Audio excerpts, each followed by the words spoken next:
Your Excellency, Ambassador Lutterotti, former Ambassador Mordechai Rothgold, with whom I worked in Vienna, dear family and dear friends, thank you for this great honor.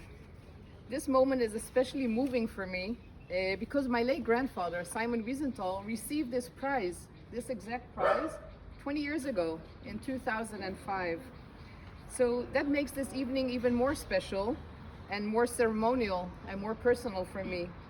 It turns this honor into a bridge between me and my grandfather. This is really what I'm trying to do in my life. I'm trying to show people that Simon Wiesenthal is a person who is important to us also today. So I really try to make that link, but to convey that message to others. And that's, I think, part of my work.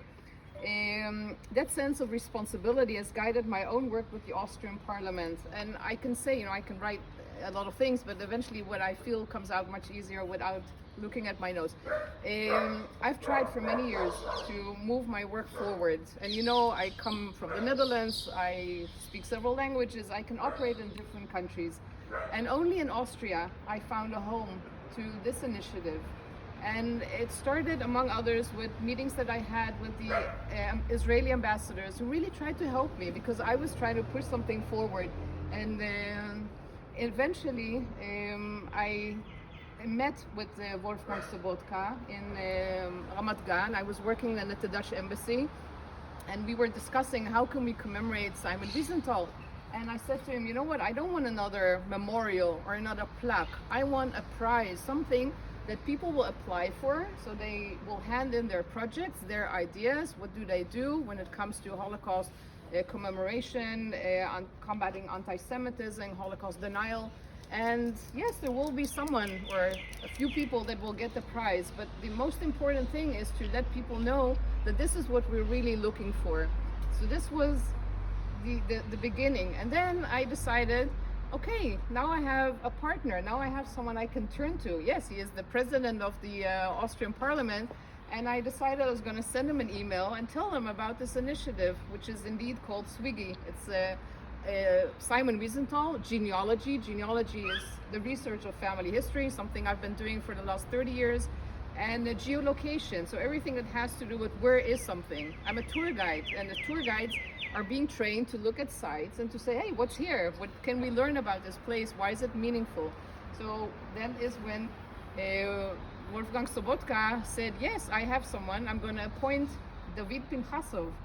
And I started working with David Pinchasov, who lives in Vienna, is a young guy, very talented, and starting to move this project forward. And we had our first event with the Austrian school. Most of our work in Vienna is with non-Jewish people. And what we do is we take them to the houses in which Jews lived. And we don't tell them, okay, look, this is what happened and how terrible it was.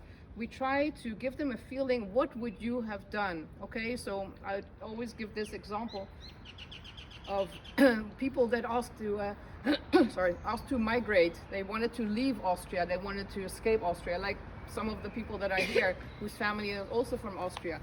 And sometimes not all family members got the permission to leave.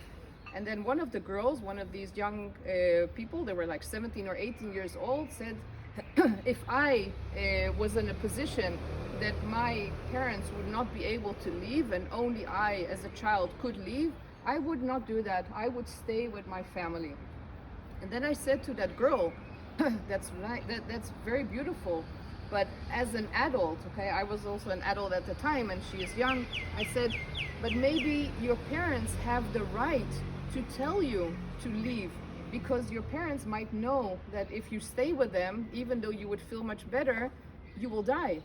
And this question, okay, this moral question, the ethical aspects of the Holocaust are not only some stories, but they're real issues, okay? How did people live? What happened to them? How did they move around? And how did they stay together as a family, as individuals? So we did all that work, and this became a great success. We have now the Simon Wiesenthal Prize, and we have the tours, and I also work a lot with Maya on this initiative, not only now in Austria, but also in Poland and in Greece and in other locations. And I want to thank you for being my friend and having this place as a place where I could host my family and friends. So thank you all for being here and enjoy the evening, and I love you all.